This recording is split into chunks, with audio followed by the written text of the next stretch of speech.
জীবনটা যে ফিরে পেয়েছি এটাই সব থেকে বড় কথা। জীবন ফিরে হাতে নিয়ে আপনি আজকে বাড়ি এসেছেন, এখনো হাত কাঁপছে, মানে আতঙ্ক।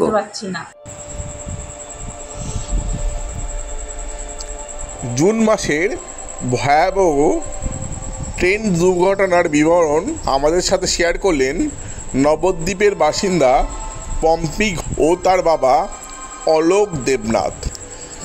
তারা জানালেন যে কামরায় তারা ছিলেন তার আগের কামরাখানা দুর্ঘটনার কবলে পড়ে দুমড়ে মুচড়ে গিয়েছে।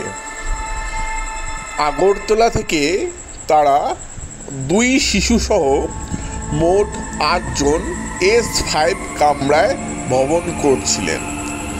হঠাৎ প্রবল ধাক্কা, গোটা ট্রেনে ধ্বংসের ভয়াবহ তাণ্ডব। নিজের সিট থেকে ছিটকে গিয়ে কি অনুভূতি হয়েছিল তারা জানালেন। দেখুন কি বলছেন তারা। ও মানে এই যে ট্রেন দুর্ঘটনা, এই প্রথম তো উপলব্ধি করলেন, কিরকম আপনার লাগছিল তখন? খুবই ভয়ানক, খুবই ভয়ানক। জীবনটা যে ফিরে পেয়েছি এটাই সব থেকে বড় কথা। জীবন ফিরে হাতে নিয়ে আপনি আজকে বাড়ি এসেছেন, এখনো হাত কাঁপছে, মানে আতঙ্ক, মানে এমন লেগেছে। এত লেগেছে। আমি তো যে রুগীটা আলাদা হয়ে গেছে তার পাশের বাথরুমে আমি ছিলাম, দিয়ে আপনি ছিটকে গেলেন। ওই যখন বাথরুমের মধ্যে ছিলাম, মানে যখন এত বিকট আওয়াজ আর এত ঝঙ্কানি, মানে আমি এইদিকে ঢুলছি এইদিকে ঢুলছি, এমন এত ইস্যু। আমার বাচ্চাটা ওপর থেকে পড়ে গিয়ে মাথায় লেগেছে। আপনার নাম? পম্পি দেবী সাহা। পম্পি সাহা। আপনি এখানেই বাসিন্দা? এখানকারই বাসিন্দা? এটা আমার বাপের বাড়ি। আচ্ছা, আপনি বাপের বাড়ি। আপনার বাড়ি আদি বাড়ি মানে যেখানে বিয়ে হয়েছে? এই নবদ্বীপ শাহানগরে। আচ্ছা, শাহানগরে। ও আগরতলায় গিয়েছিলেন বেড়াতে? হ্যাঁ। ফেরার পথে এই দুর্ঘটনা। হ্যাঁ। কাঞ্চনজঙ্ঘা, তাই তো? সোমবার দিন 9:30 নাগাদ সকাল। হ্যাঁ, মনে হয় এমনই, এরকম একটা অ্যাপ্রক্সিমেট, সবাই তাই বলছে। ঠিক আছে। এই যে কাঞ্চনজঙ্ঘায় আসছিলেন, কোথা থেকে উঠেছিলেন? আগরতলা থেকে। আগরতলায় কি বেড়াতে গিয়েছিলেন? হ্যাঁ। কতজন গিয়েছিলেন আপনারা? আমরা মোট দলে ছিলাম 13 জন। 13 জন? 13 জন আমাদের 3, 4, 5 জন আগরতলাই আছে। আচ্ছা। আমরা 8 জন আসছিলেন কাঞ্চন।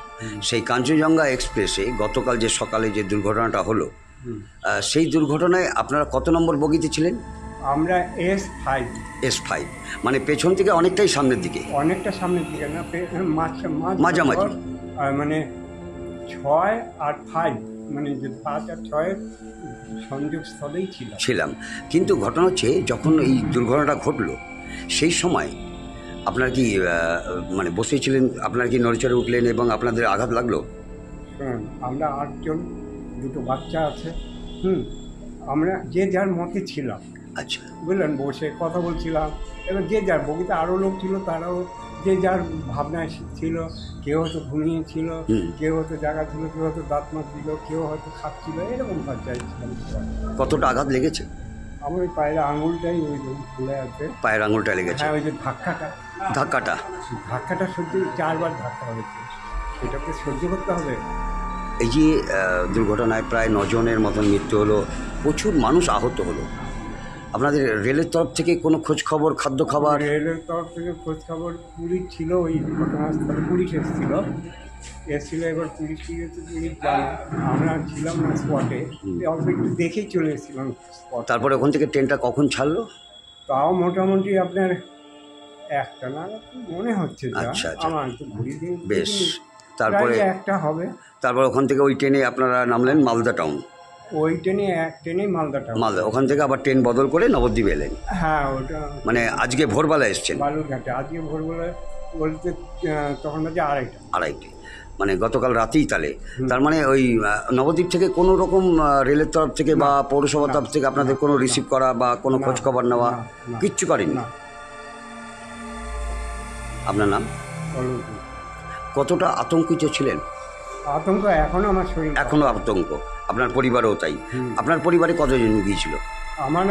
আমাদের দলে 8 জন ছিলাম। আচ্ছা। আমার বিয়ান ছিল, আর ওই বাচ্চা 2টো ছিল, এই নিয়ে 8 জন।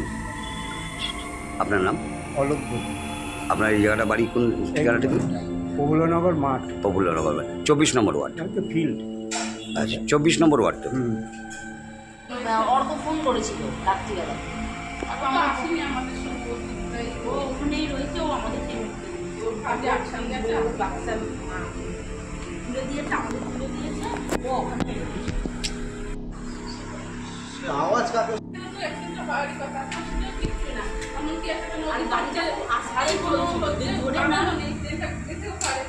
এত আওয়াজ, এত বিকট শব্দ, আমরা কি ওই দৃশ্য যে দেখবে সে মনে করবে না মনে করে আমরা যে ফিরেছি যে এটা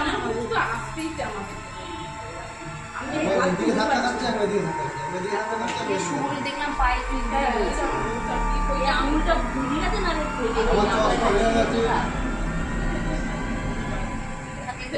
তোমারও মাথায় লেগেছে? এইখানে লেগেছে, ও উপরে থাকটাই ছিল, বুঝতে পারছি, উপরে বাঁকে হ্যাঁ ধপ করে নিচে পড়েছে নাকি? না নামতে গেছে, ও।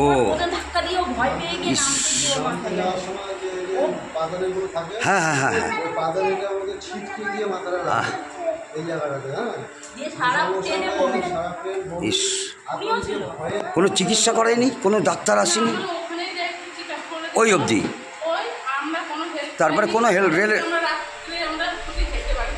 রাতে মানে ট্রেন থেকে নেমে রাতে হেঁটে এই আহত অবস্থায় বাড়ি আসছেন হেঁটে এতটা দূর, প্রায় 1 কিলোমিটার স্টেশন থেকে, 1 কিলোমিটার। মানে রেলের তরফ থেকে কোনো রকম সুযোগ সুবিধা পাননি? সে তো দুপুরের দিকে, তার মানে 4-5 ঘন্টা অভুক্ত ছিলেন। মালদা নামার পর থেকে আমরা সাহায্য পাই।